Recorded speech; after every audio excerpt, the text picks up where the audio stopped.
Assalamualaikum warahmatullahi wabarakatuh. Selamat datang kembali di mata kuliah Dasar-Dasar Manajemen dan Bisnis.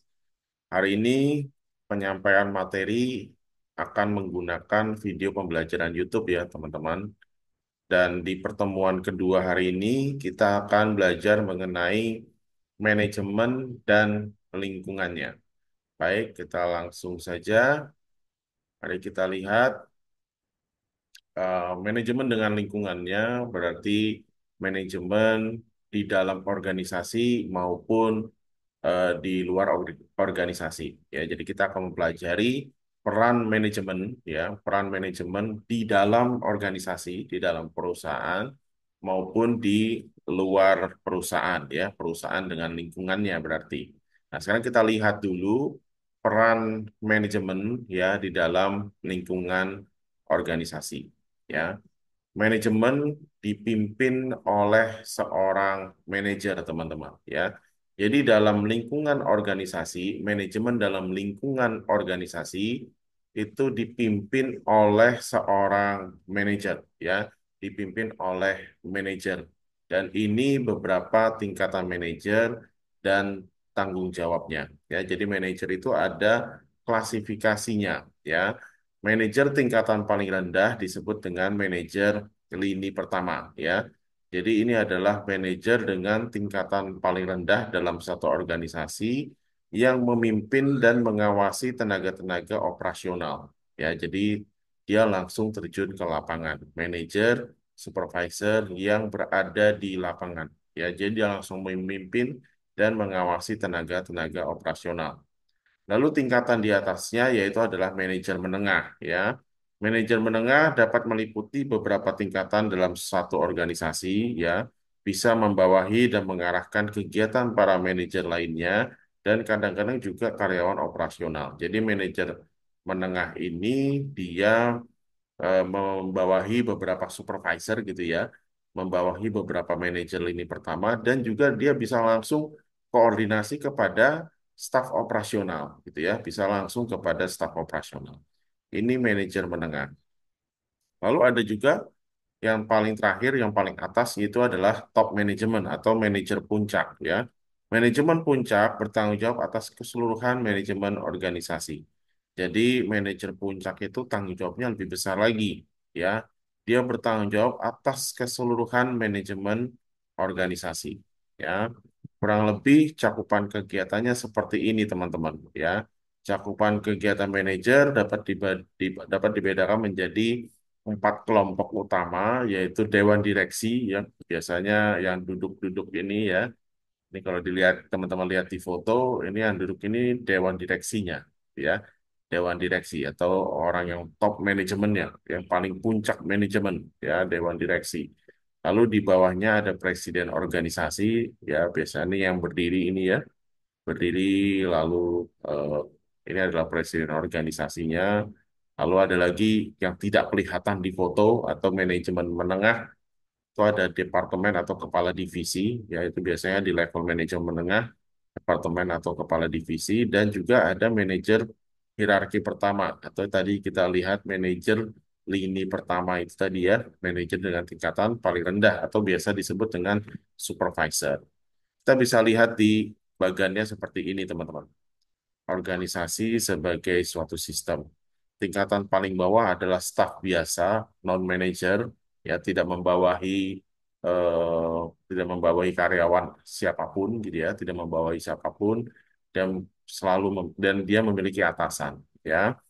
Dia tidak membawahi siapapun, tidak memiliki bawahan, tapi memiliki atasan. Staf biasa atau biasanya disebut dengan operator, ya. Lalu di atas staff ada namanya first line manager atau manajer lini pertama. Ya, biasanya disebut dengan supervisor atau mandor ya. Jadi kegiatannya adalah mengawasi si operator ini. Jadi first line manager ini ada di lapangan, teman-teman. Ya, dia mengecek kinerja staff-staff yang ada di bawahnya. Ya, biasanya dia juga terjun ke lapangan. Ya, first line manager ini terjun ke lapangan ya. Lalu di atas first line manager ada yang namanya adalah manajer menengah atau middle manager. Ya, biasanya ini kepala bagian, kepala divisi, kepala seksi gitu ya. Nah, ini middle manager ya, dia membawahi beberapa supervisor, tapi nanti aksesnya dia nggak cuma ke first line manager aja, cuma bisa langsung ke staf operasionalnya ya. Jadi bisa mengasih arahan langsung ke staf operasional, ke operator gitu ya. Jadi middle manager itu punya akses langsung ke bawah ya. Nah, middle manager ini membawahi beberapa first line manager, ya, membawahi beberapa supervisor, gitu ya. Lalu middle manager ini atau manajer menengah ini memiliki atasan, ya, termasuk top manager, ya. Top manager ini tingkatan yang mengawasi operasional itu namanya presiden organisasi, ya. Ini biasanya ada direktur atau manajer keuangan, gitu ya, atau direktur keuangan, direktur tergantung nanti posisi bentuk organisasinya seperti apa, gitu ya. Ada yang direktur keuangan, ada yang direktur apa namanya eh, operasional, gitu ya, presiden organisasi, itu ya. Dia di atas ini. Lalu di atasnya lagi ada dewan direksi, ya. Dewan direksi ini bisa juga ya. Tadi kalau misalnya presiden organisasi itu manajer, dewan direksinya adalah direktur, ya. Tergantung nanti bentuk organisasinya seperti apa gitu ya teman-teman ya. Pokoknya ini presiden organisasi itu di atasnya para middle manager, di atasnya para manajer gitu ya. Di atasnya kepala kepala bagian namanya presiden organisasi. Nah, ini bagian yang mengawasi beberapa middle manager. Sedangkan di atasnya dewan direksi, ini fungsinya bukan melakukan pengawasan, bukan melakukan pelaksanaan, tapi fungsinya adalah melakukan perencanaan. Jadi otak di balik organisasi itu ada di dewan direksi ini, ya. Dewan direksi ini yang melakukan menyusun strategi, gitu ya, menyusun strategi, melakukan perencanaan dan sebagainya. Sedangkan presiden organisasi itu melakukan pelaksanaannya, mengawasi berjalannya perencanaan apakah sesuai dengan strategi yang diarahkan oleh dewan direksi atau tidak, ya. Jadi presiden organisasi ini melakukan eh, step-stepnya gitu ya, memberikan arahannya, memberikan step-stepnya, lalu kepala bagian ini akan menyesuaikannya. Sedangkan bawahnya lagi itu yang akan melaksanakan gitu ya, bagian pelaksanaan, bagian first line manager dan operator ya. Lalu bagian pengawasan pelaksanaan pada manajer, pengawasan para manajer nanti presiden organisasi, lalu di atasnya bagian yang merancang ya, merancang strategi, yang melakukan perencanaan itu dewan direksi. Ya, ini top manajernya. Lalu di atasnya lagi ada nggak? Ada ya, owner gitu ya. Ownernya ada di sini. Nah, kalau misalkan perusahaan yang terbuka, ya, perusahaan yang TBK gitu ya, yang sudah bisa membagikan saham, ya, ya pemiliknya, ownernya adalah para pemegang saham, terutama pemegang saham mayoritas gitu ya, itu sebagai ownernya, ya. Nanti Dewan Direksi ini bertanggung jawab terhadap komisaris atau owner tersebut. Komisaris adalah orang yang ditunjuk oleh owner, oleh pemilik atau pemegang saham tertinggi untuk melakukan pengendalian, gitu ya, di atas ini. Ini tadi sudah saya jelaskan gitu ya. Ini kalau lebih lengkapnya, lebih jelasnya, teman-teman bisa membaca ini. Dewan Direksi itu mengelola organisasi secara keseluruhan, membuat perencanaan, ya, perencanaan 5 tahun ke depan, membuat strategi, itu ada di Dewan Organisasi, di Dewan Direksi, ya.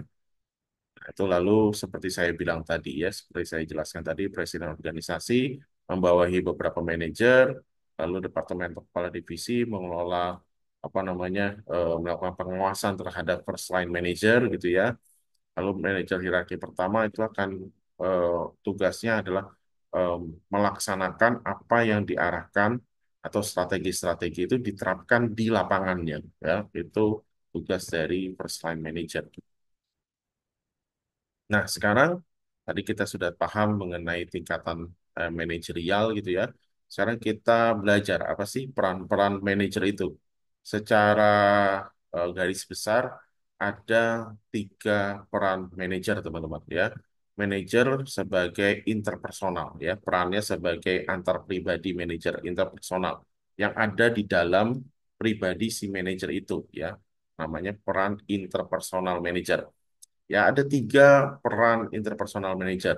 Ya, yang pertama dia sebagai central figure atau sebagai tokoh. Ya, dia berperan sebagai tokoh dengan melakukan tugas seremonial. Dia akan mencontohkan gitu ya, yang memberikan contoh itu central figure. Ya, lalu peran dia sebagai peran interpersonal itu adalah sebagai leader, sebagai pemimpin.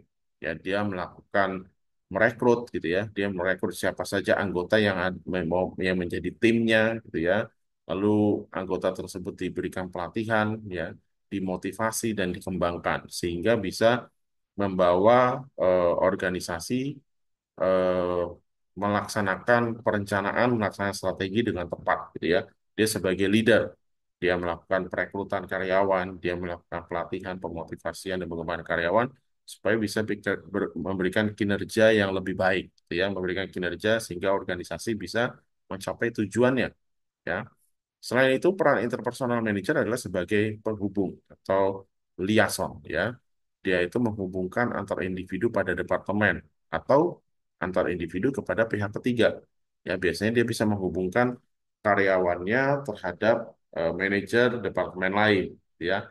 Ya, atau dia bisa menghubungkan karyawannya terhadap eh, supplier atau pihak ketiga, gitu ya. Menghubungkan antara, contohnya di sini menghubungkan antara karyawan divisi penjualan dengan manajer divisi keuangan. Itu kan lintas departemen, gitu ya. Dia bisa menghubungkan, gitu ya. Lalu dia bisa juga menghubungkan antara pelanggan, karyawan dengan pelanggan, kreditur, investor, supplier, dan para pihak luar organisasi. Ya, jadi manajer ini perannya sebagai penghubung.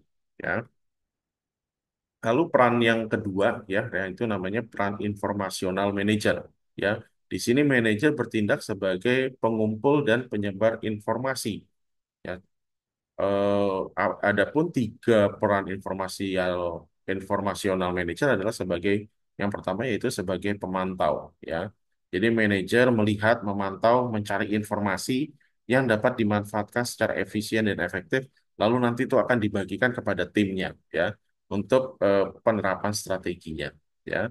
Lalu juga karena dia memantau, mencari data gitu ya, mencari data, mencari informasi, lalu informasi yang telah dikumpulkan tadi diolah, lalu disebarluaskan. Ya, manajer menyalurkan kepada bawahan informasi penting, karena tanpa dia informasi tersebut tidak dapat diperoleh. Ya, jadi manajer setelah mencari data, lalu disebarkan kepada timnya, supaya timnya bisa tahu arahannya gitu ya. Oh, nanti kerjanya hari ini adalah A, B, C, D gitu ya. Jadi tahu arahan dari informasi yang didapat oleh manajer. Lalu yang ketiga, manajer sebagai juru bicara. Ya, peran informasional manajer yang ketiga adalah sebagai juru bicara. Ya, di sini manajer menyampaikan sebagian informasi yang dikumpulkannya kepada individu di luar unitnya, bahkan bisa juga kepada para pihak di luar organisasi. Ya, jadi peran manajer sebagai juru bicara, ya, juru bicara organisasi. Lalu peran yang ketiga, ya, jadi peran-peran manajer tadi ada peran interpersonal, ada peran informasional, dan juga sebagai manajer yang ketiga, peran manajer ketiga adalah sebagai decision maker atau pengambil keputusan. Ya, dalam peran ini manajer harus bertindak dalam empat empat role atau empat peran yang bertalian, ya, yaitu peran manajer sebagai wirausahawan, ya, peran manajer sebagai yang ngerti bisnis gitu ya sebagai wirausaha. Manajer membuat perubahan secara sukarela sebagai wirausaha. Jadi dia mesti tahu adaptif terhadap eh, lingkungan-lingkungannya, bisa mengambil kesempatan gitu ya, bisa mengambil kesempatan atau memberikan keuntungan bagi organisasi. Ya, sebagai wirausaha dia harus bisa memiliki keputusan bisnis yang bagus gitu ya, yang bisa menguntungkan perusahaan. Ya. Lalu yang peran kedua adalah sebagai pereda gangguan. Ya, pereda gangguan ini artinya kalau ada masalah dalam organisasi, yang menyelesaikan adalah manajernya. Ya, manajer bertindak terhadap kondisi yang berada di luar pengendalinya, ya, pengendaliannya. Ya, jadi kalau misalnya ada masalah dalam organisasi, itu yang berperan untuk mengambil keputusan menyelesaikan masalah tersebut adalah manajer. Ya. Lalu yang ketiga, manajer sebagai pengalokasi sumber daya, teman-teman. Ya, manajer itu mengalokasi sumber daya. Di sini, manajer bertanggung jawab dalam menentukan bagaimana dan kepada siapa sumber daya yang dimiliki organisasi dan dan waktu yang dimilikinya sendiri akan digunakan. Ya, jadi manajer bertanggung jawab terhadap sumber daya yang dimiliki organisasi, baik itu sumber daya manusia maupun fasilitas. Ya, kapan itu digunakan, kapan itu eh, seperti pelatih gitu ya, kapan ini pemainnya dikeluarkan gitu ya, kapan nanti apa namanya harus mencetak gol atau mencetak skor gitu ya. Jadi dia sebagai pengalokasi sumber daya, kapan dia membutuhkan sumber daya manusia, kapan dia harus bisa berperan mengutus seseorang gitu ya, mengutus karyawan untuk menyelesaikan satu apa target gitu ya, dan kapan fasilitas akan digunakan. Ya, jadi dia sebagai pengalokasi sumber daya. Dan juga yang keempat, pengambil keputusan yaitu dia sebagai negosiator atau perunding ya. Manajer melakukan negosiasi dengan pihak lain di luar organisasi ya. Misalkan dia berunding dengan konsultan, berunding dengan supplier, berunding dengan wakil serikat pekerja, berunding terhadap konsumen ya. Itu perannya manajer ya, melakukan negosiasi. Ya, jadi ada tiga peran manajer, ada peran interpersonal, peran informasional, dan peran pengambil keputusan atau decision maker. Ya, jadi manajer sebagai decision maker. Lalu di sini karena peran-peran tersebut, maka manajer harus memiliki beberapa keterampilan, teman-teman. Ya, ada yang pertama yaitu keterampilan konseptual, ya, kemampuan mental untuk mengkoordinasikan dan mengintegrasikan seluruh kepentingan dan kegiatan organisasi. Ya, keterampilan kemanusiaan, ya, untuk memahami dan memotivasi orang lain. Jadi harus bisa memahami orang lain, ya, sebagai individu dan kelompok. Lalu peran administratif ya, keterampilan yang berkaitan dengan perencanaan, pengorganisasian, menyusun pegawai dan pengawasan. Setelah itu keterampilan teknis, kemampuan untuk menggunakan peralatan-peralatan, prosedur atau teknik-teknik dari satu bidang tertentu ya, seperti misalkan peran kalau misalnya di bidang akuntansi ya dia harus memahami betul mengenai akuntansi gitu ya. Kalau di bidang penjualan, dia harus yang benar-benar jago gitu ya di bidang sales, mesin dan sebagainya. Ya, ini keterampilan manajer. Jadi tidak hanya keterampilan teknis saja atau skill saja yang dia miliki, tapi dia juga harus bisa memiliki keterampilan konseptual, keterampilan kemanusiaan, bisa memahami orang, bisa memahami perasaan dan pikiran orang. Lalu dia juga harus memiliki keterampilan administratif. Ya, jadi harus terorganisir pekerjaannya. Ya, jadi berat juga teman-teman nanti manajer-manajer masa depan. Nah, ini mulai dari sekarang mulai mempelajari ini ya, keterampilan manajer secara konseptual, harus secara mental harus oke gitu ya.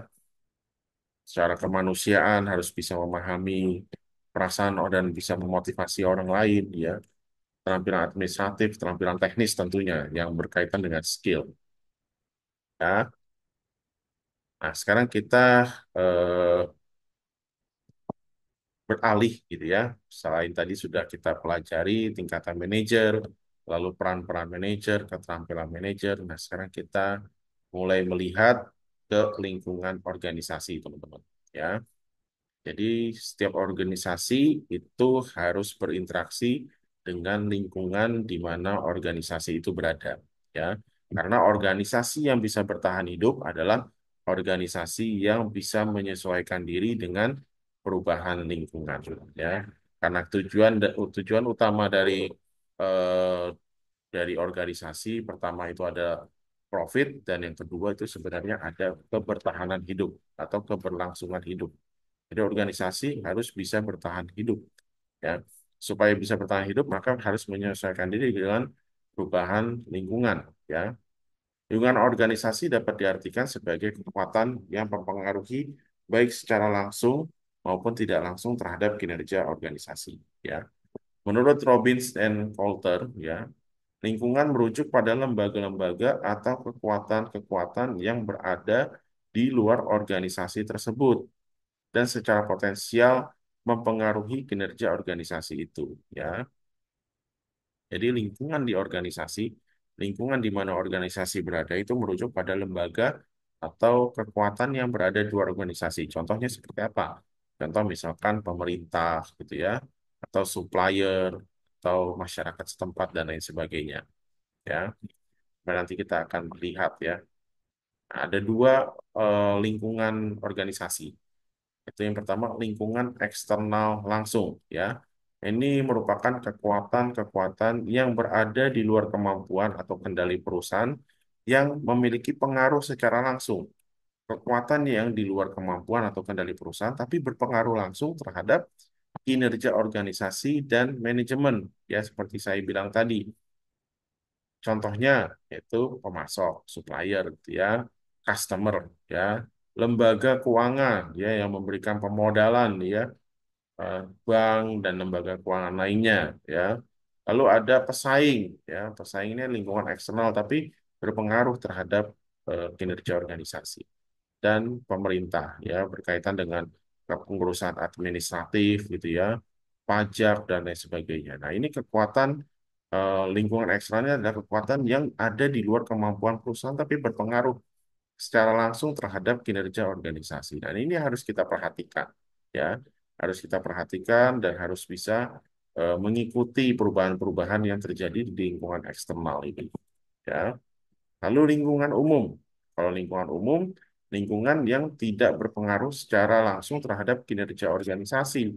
Ya, contohnya misalkan demografi gitu ya, ekonomi, alam, teknologi dan politik. Ya, walaupun ini hampir semua organisasi dipengaruhi oleh lingkungan tersebut, tapi tidak berpengaruh secara langsung terhadap kinerja organisasi. Ya, ini perlu diperhatikan, ya, perlu diperhatikan. Walaupun tidak berpengaruh langsung terhadap kinerja organisasi, tapi ini eh, hampir semua organisasi dipengaruhi oleh lingkungan ini. Contohnya misalkan terjadi bencana alam banjir gitu ya, nah, otomatis nggak beroperasional organisasinya ya, karya kantornya kebanjiran gitu ya, terpengaruh ya. Teknologi ya, internet mati ya, internet mati atau misalkan apa namanya eh, mati listrik ya, mati listrik maka itu bisa berpengaruh terhadap kinerja organisasi tapi tidak secara langsung gitu ya, tidak berpengaruh secara langsung paling cuma 1 hari 2 hari aja, setelah itu tetap bisa jalan lagi gitu ya. Tapi kalau misalkan kebijakan kebijakan seperti kebijakan pemerintah ya itu kan berpengaruh hampir sepanjang kebijakan itu berlaku gitu ya, secara jangka panjang berlakunya ya. Lalu kita perlu juga untuk karena kita ini apa namanya hidup dengan lingkungan di luar organisasi, ya organisasi itu bisa bertahan hidup jika bisa berinteraksi dengan lingkungan di luar organisasi. Maka dari itu kita perlu tahu tingkat perubahan dari hubungan lingkungan dengan organisasi. Ada dua dimensi utama menurut James D. Thompson ya. Pertama yaitu adalah tingkat perubahan. Ya, hubungan atau bentuk pengaruh lingkungan terhadap organisasi ada dua dimensi. Yang pertama, tingkat perubahan. Ya, di sini melihat sejauh mana stabilitas suatu lingkungan yang diukur dengan skala tingkat perubahan stabil dan perubahan dinamis. Ya, tingkat perubahan lingkungan di luar organisasi ini itu bisa mempengaruhi secara langsung organisasi. Ya, yang kedua adalah tingkat homogen, ya, tingkat homogenitas. Melihat sejauh mana kompleksitas lingkungan yang diukur dengan skala homogenitas sederhana dan homogenitas kompleks. Ya, jadi dua dimensi utama ini bisa mempengaruhi eh, organisasi. Ya, lalu apa strategi yang dapat diambil dalam menghadapi perubahan lingkungan dan ketidakpastian di luar organisasi tersebut, gitu ya? Yang pertama, strateginya adalah melakukan penyesuaian terhadap lingkungan. Ya. Perusahaan dapat menyesuaikan dengan mengubah organisasi, struktur, dan desainnya. Ya. Jadi kita bisa melakukan perubahan bentuk organisasi, teman-teman, untuk menyesuaikan terhadap lingkungannya. Ya. Lalu yang kedua, melakukan pemantauan lingkungan secara tidak langsung. Ya. Manajer, teman-teman nanti calon-calon manajer itu terus memantau perkembangan lingkungan dari berbagai media. Ya, ini bisa melihat perubahan lingkungan, perubahan kebijakan pemerintah, perubahan politik gitu ya, peta politik itu juga bisa mempengaruhi kinerja organisasi, ekonomi ya, dan lain sebagainya. ya, itu harus terus dipantau. Seorang manajer harus memantau perkembangan lingkungan dari berbagai media, mencari informasi tadi itu ya, peran informasional manager ya. Jadi mencari informasi dari berbagai media mengenai perubahan-perubahan lingkungan, perubahan-perubahan kebijakan ya. Maka manajer setelah mencari informasi lalu adaptif terhadap informasi tersebut ya. Yang ketiga adalah mempengaruhi lingkungan langsung ya. Jadi tindakan yang bisa dilakukan oleh perusahaan dalam menghadapi perubahan lingkungan dan di tengah ketidakpastian masa depan itu adalah memengaruhi lingkungan secara langsung. Jadi manajer bisa mengambil tindakan ya dengan melakukan lobby-lobby ya, melakukan lobby-lobby terhadap atau negosiasi tadi itu ya. Peran manajer sebagai negosiator, pengambil keputusan ya, melakukan lobby, melakukan pemasangan iklan dan perundingan dengan pihak terkait ya.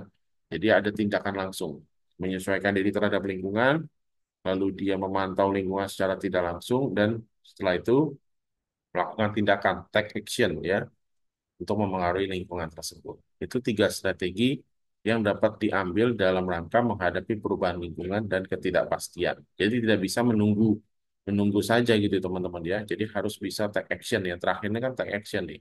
Melakukan alternatif tindakan ya. Nah, sekarang kita bahas lagi itu tadi kita sudah belajar mengenai hubungan lingkungan dan organisasi. Nah, sekarang kita coba lihat manajemen dan globalisasi. Ya, manajer perlu mempertimbangkan kekuatan global dalam rangka mencapai tujuan.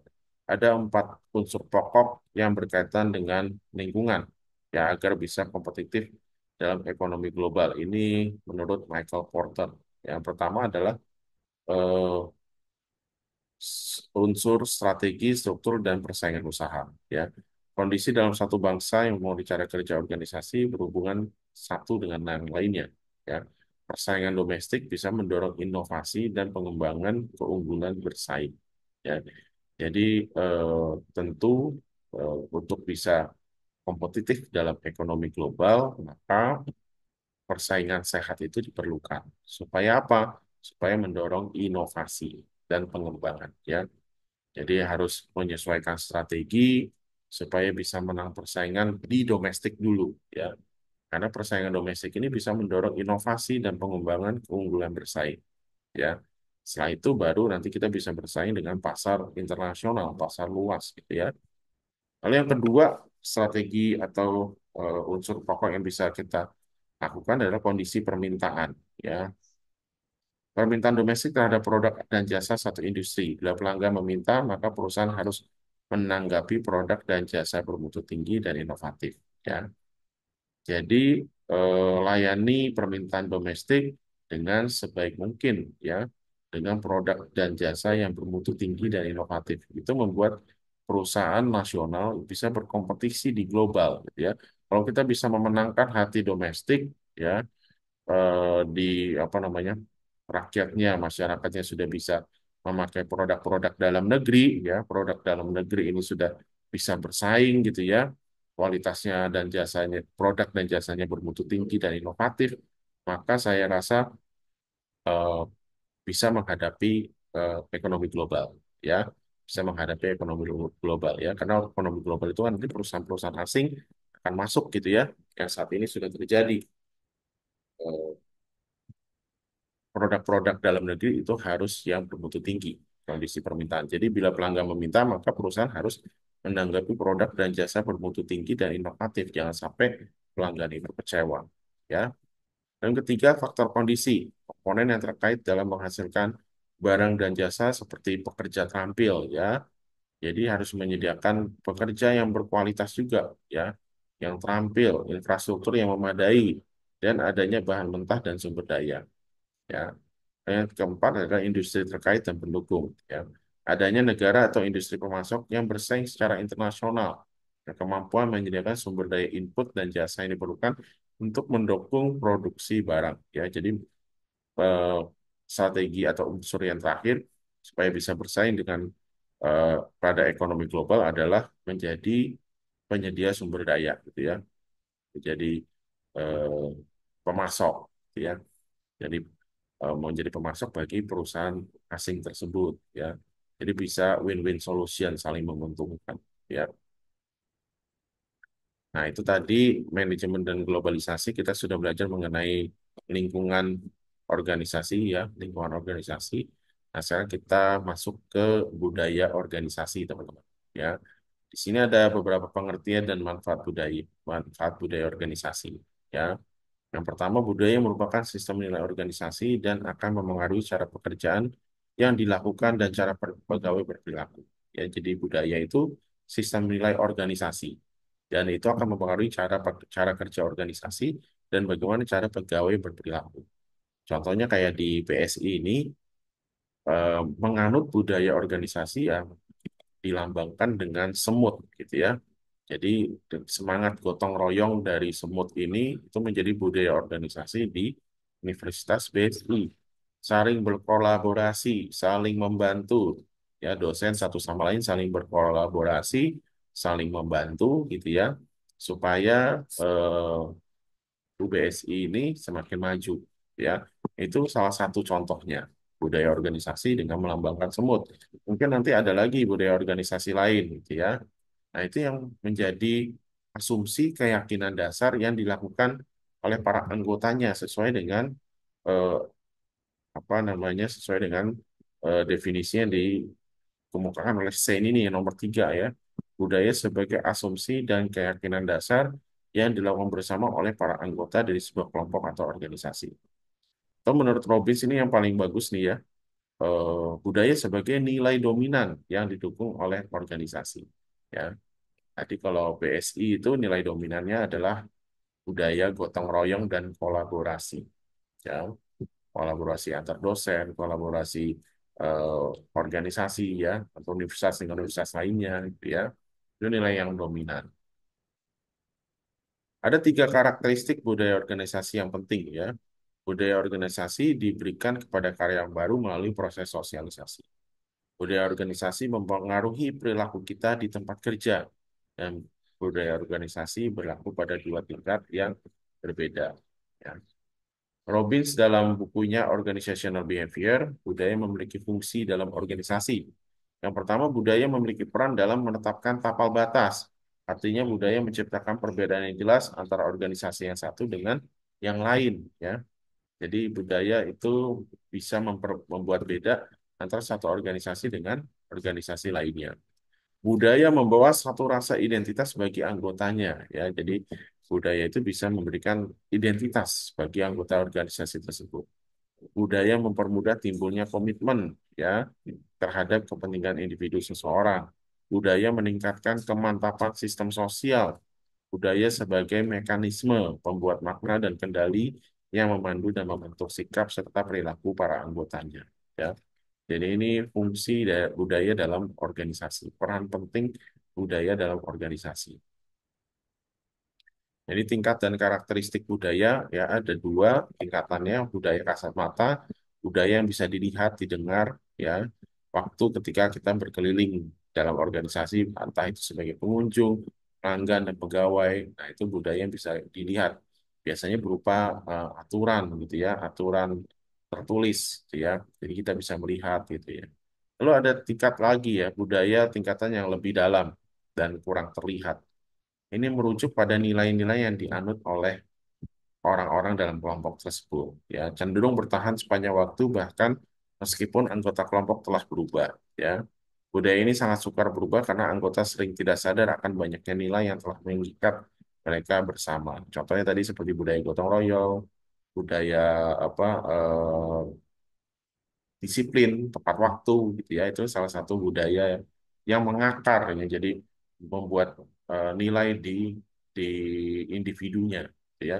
Nanti individu ditempatkan ke organisasi lain, budaya itu masih tetap dibawa gitu ya. Budaya baik itu masih tetap dibawa ya.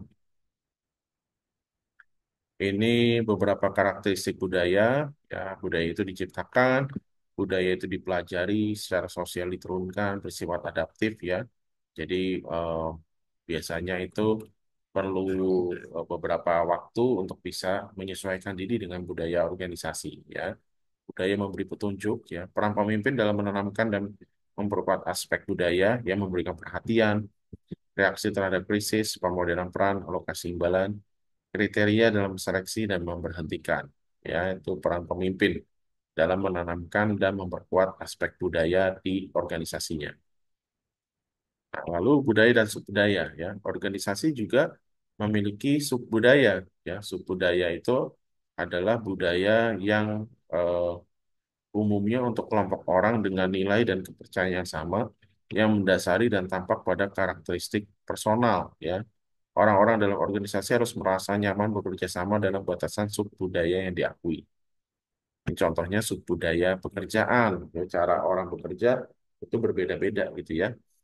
Eh, dalam mengorganisir pekerjaannya itu berbeda-beda. Subbudaya rasial, ya, suku, karena budaya suku juga pasti akan membuat personal atau perilaku individunya berbeda. Umur, generasional, gender, itu akan membuat subbudaya lagi gitu ya. Jadi budaya dalam budaya seseorang, ya. Budaya yang adaptif, ya, ada tiga perspektif untuk menjelaskan tipe budaya yang bisa meningkatkan prestasi ekonomi organisasi. Yang pertama, perspektif kekuatan, prediksi hubungan signifikan antara kekuatan budaya organisasi dan prestasi finansial yang jangka panjang. Perspektif kesesuaian, ya, mengasumsi bahwa budaya harus sesuai dengan konteks strategis atau bisnisnya. Perspektif adaptasi, mengasumsikan bahwa budaya yang bersifat adaptif meningkatkan prestasi finansial organisasi. Ya, jadi ini tiga perspektif budaya yang adaptif, teman-teman. Lalu budaya tersebut, ya, itu akan mempengaruhi perilaku, ya, mempengaruhi perilaku dari karyawan, ya. Nilai-nilai dan keyakinan organisasi merupakan dasar dari budaya organisasi, di mana kedua nilai kedua peran kedua dari nilai dan keyakinan itu memiliki peran yang penting dalam mempengaruhi etika berperilaku, ya. Perilaku organisasi memberikan wawasan bagaimana mengelola perilaku kerja manusia. Ada beberapa saran dan petunjuk dalam mengembangkan etika di tempat kerja yang dikemukakan oleh Critney dan Kinnicky, ya. Pertama adalah bertingkah laku etis, ya. Lalu menyaring karyawan yang potensial, ya.